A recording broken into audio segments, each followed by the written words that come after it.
Jay Powell. Jay Powell, depuis 2 ans, il se bat avec l'inflation. Il essaie de jouer sur les taux pour pas créer une récession, mais baisser l'inflation, le fameux soft landing. Pendant ce temps-là, Donald Trump, depuis janvier 2025, impose des tarifs. Canada, Mexique, Chine, Europe. Après ça, avec son programme Doge, coupe et met des gens à la retraite anticipée, donc joue sur l'emploi. Donc, on dirait que contrairement à Powell, lui, il met des choses en place qui veut quasiment causer une récession. C'est ce que je vois beaucoup sur Internet, sur les réseaux sociaux. Donc, c'est ce que je voulais adresser dans la vidéo. Là, on le voit, le SP500 qui corrige, même en date d'hier, moins 10% là, depuis quelques semaines. Donc, est-ce qu'on a une récession qui s'en vient? Est-ce que c'est ce que le marché est en train d'anticiper? Puis si oui, pourquoi Donald Trump voudrait faire ça? Donc, restez jusqu'à la fin, je vais tout vous expliquer ça. Alors, donc, si on regarde qu'est-ce qui se passe côté marché, c'est pas une grande surprise là, pour les gens qui regardent ça, qui suivent ça de point de vue un petit peu plus actif. Là, on voit dans les dernières semaines encore que le SP500, là, qui est le graphique qu'on est en train de regarder présentement, là, on a quand même subi une certaine correction, comme j'ai dit, d'entrée de jeu. Là, on est même descendu à moins 10,21% sur le SP500, qui, comme vous savez, est l'indice des 500 plus grosses capitalisations boursières américaines. Donc, moins 10,21%, en bas du moins 10%, on vient d'atteindre le seuil considéré comme étant une correction de façon officielle. J'ai aussi, comme vous pouvez le voir, tracé un canal, en fait, des lignes parallèles pour voir où se trouverait, si on veut, la ligne de support de ce canal-là, ce canal haussier-là, qui existe depuis l'automne 2022. Donc, ce qui est intéressant de voir quand même, c'est qu'on a rebondi pas mal sur cette zone-là ce matin.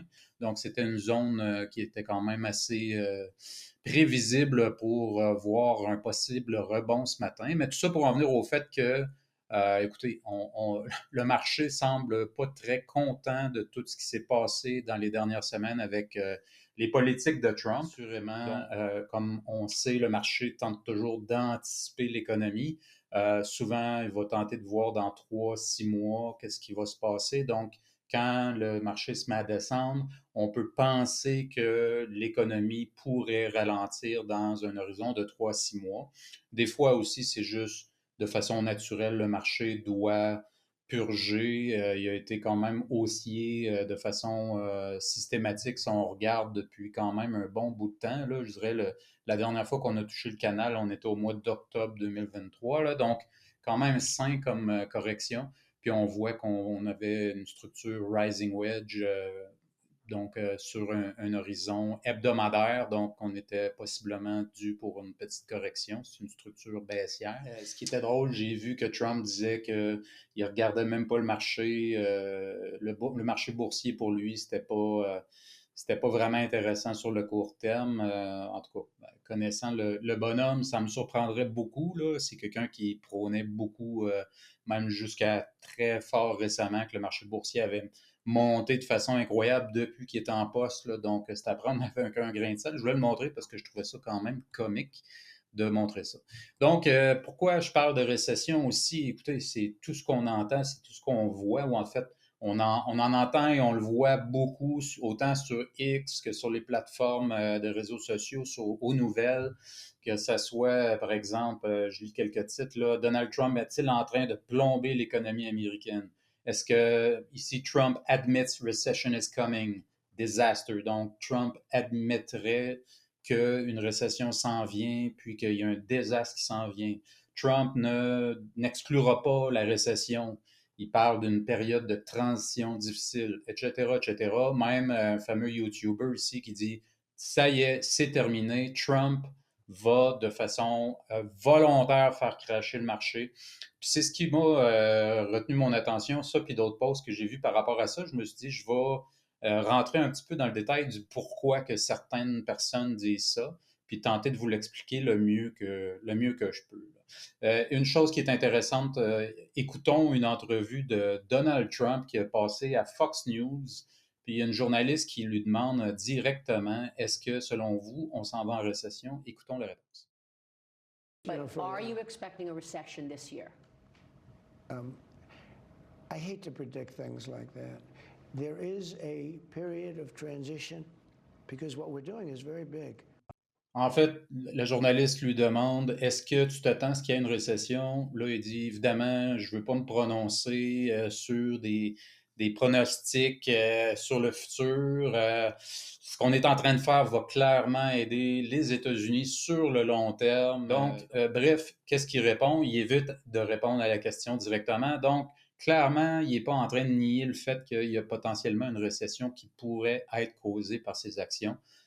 Donc, je trouve ça quand même intéressant de montrer ça. Là. Donc, quand on parle de récession, puis pourquoi que le gouvernement américain ou le président Trump voudrait causer une récession, qu'est-ce qui est en jeu en soi, puis pourquoi, là? Ben, écoutez, présentement, ce qui dicte un peu l'action qu'on pourrait penser que le gouvernement américain voudrait mettre de l'avant en forçant une récession, disons, c'est vraiment pour contrer le problème de la dette. Euh, le problème de la dette est quand même un problème qui en soi n'est pas un problème jusqu'à temps que ça puisse le devenir. Et puis, présentement, ce qu'on peut voir, ce qui est quand même intéressant en regardant le usdebtclock.org, qui est l'adresse où ce qu'on peut voir en temps réel une estimation de la dette nationale américaine, là, donc du gouvernement fédéral américain, qui est quand même à hauteur de 36,5 trilliards, là, donc c'est 36 595 milliards ou c'est 36 595 000 millions de dollars. Donc, c'est énorme, c'est beaucoup d'argent, c'est une grosse somme. L'impact, c'est au niveau de la liquidité parce que quand on parle d'une dette, on parle de devoir refinancer la dette et de devoir payer les intérêts sur la dette, qui sont comme deux concepts qui ont un impact sur la liquidité. Parce que dans le fond, on a besoin de capital pour être capable de payer les intérêts, puis on a besoin de capital pour être capable de refinancer une dette. Donc ici, on a un autre graphique quand même intéressant où ce qu'on voit, dans le fond, le montant, surtout le cumulatif de la dette du gouvernement fédéral américain, là, ajusté en dollars de 2024, donc qui considère quand même l'inflation. Là, on peut voir qu'il y a eu quand même une augmentation dans le temps, puis à part quelques légères phases où ce que la dette diminuait, la dette augmente de façon générale. Donc, les Américains sont toujours en mode où ils vont, comme tous les pays, refinancer la dette. Donc, le gouvernement a des déficits accumulés et puis, pour être capable de financer leur programme, vont émettre de la dette. Donc, ils vont émettre des obligations, des bons du trésor ou des obligations plus long terme pour être capable de financer cette dette-là.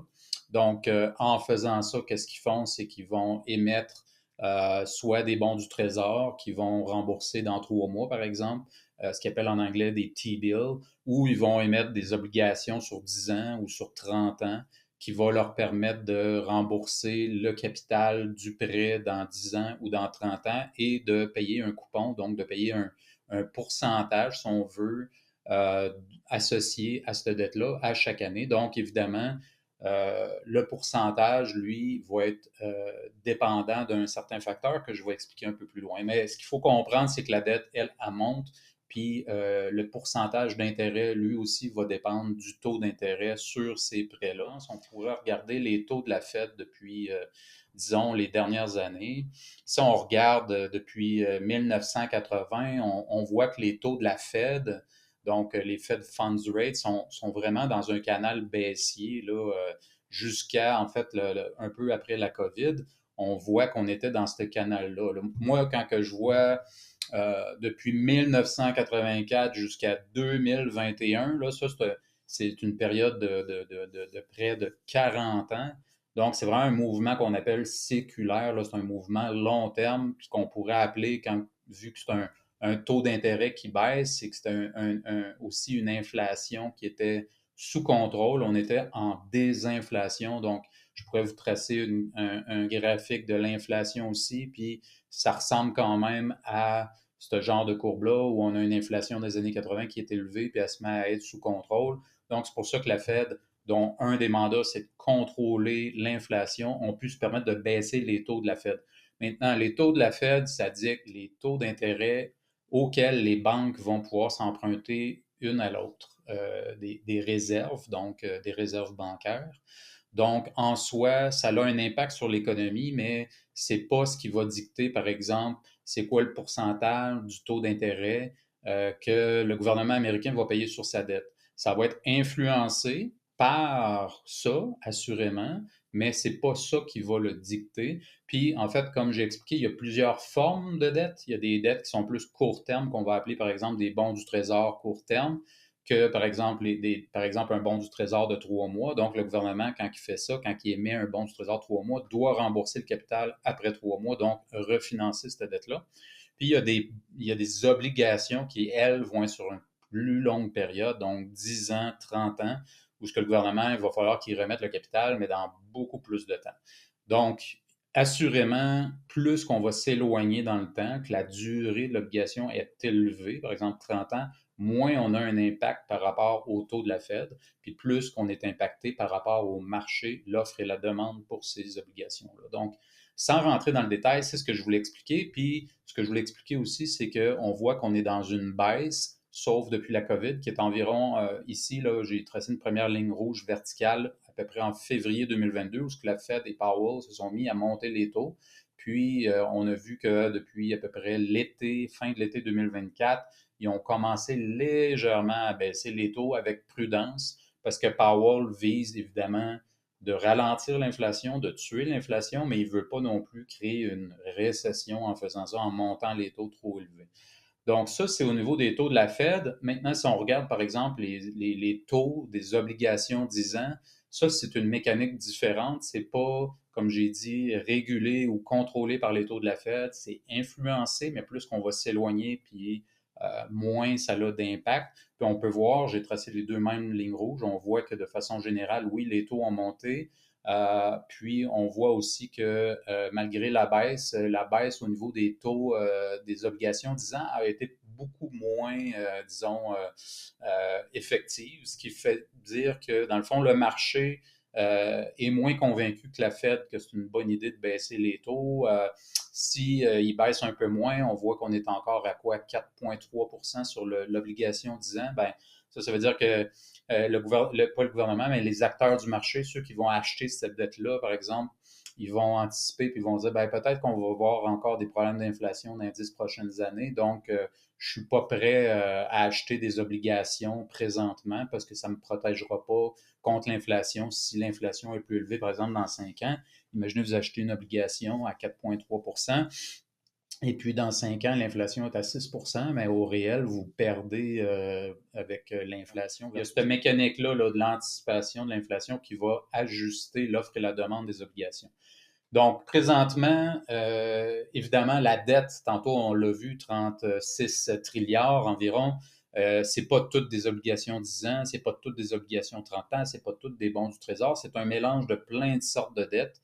Donc, par contre, ce qui est important de comprendre, c'est que cette année, en 2025, il y a 9 trilliards qui est à refinancer. Donc, sur le 36 trilliards, il y a à peu près 25 de la dette qui est à refinancer. Ça veut dire quoi? Ça veut dire qu'on arrive à la fin de la période. Imaginez que c'était 9 trilliards qui a été conduit, puis c'est pas la réalité. Il a été émis il y a 10 ans, mais c'est comme si en 2025, il fallait réémettre de la nouvelle dette pour être capable de rembourser les anciennes personnes qui avaient acheté les obligations. Donc, on leur doit le capital plus la portion intérêt, sauf qu'on le fait avec un taux d'intérêt qui est beaucoup plus élevé. Donc, c'est sûr et certain que s'il y a 10 ans, par exemple, les taux étaient, où ils l'ont émis, une partie qui était à, je ne sais pas, moi, 2 mais en date d'aujourd'hui, celle à 10 ans est à 4,32 là.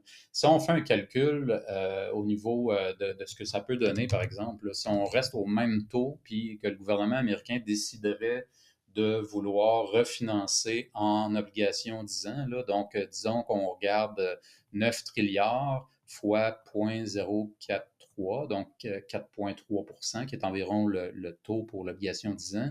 Donc, on est environ 387 milliards de dollars par année juste en intérêt. Là. Donc, pour être capable de refinancer ça avec une obligation 10 ans au taux d'intérêt d'aujourd'hui, ben, c'est quand même 387 milliards d'argent qui sert juste à payer des intérêts à chaque fin d'année. Donc, assurément, c'est quand même beaucoup, là, on s'entend.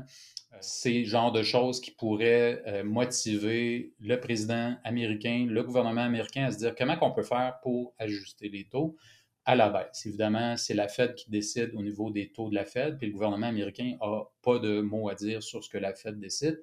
Mais comme on a vu tantôt, les obligations qui sont elles-mêmes, surtout dans le plus long terme, sont dictées par le marché, les acteurs marchés, et non pas par la Fed.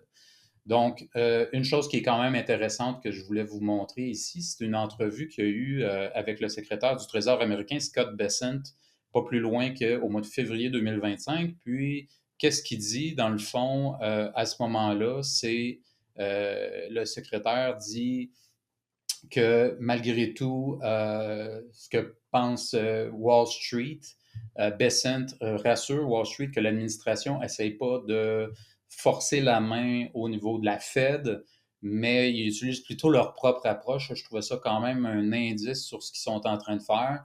Donc, il est en train de dire qu'il n'est pas en train de mettre une pression sur Powell et la Fed, mais que l'administration Trump est plutôt is focused on lowering the 10-year Treasury Yield. Donc, ils sont beaucoup plus focusés à essayer de tenter de baisser les taux 10 ans.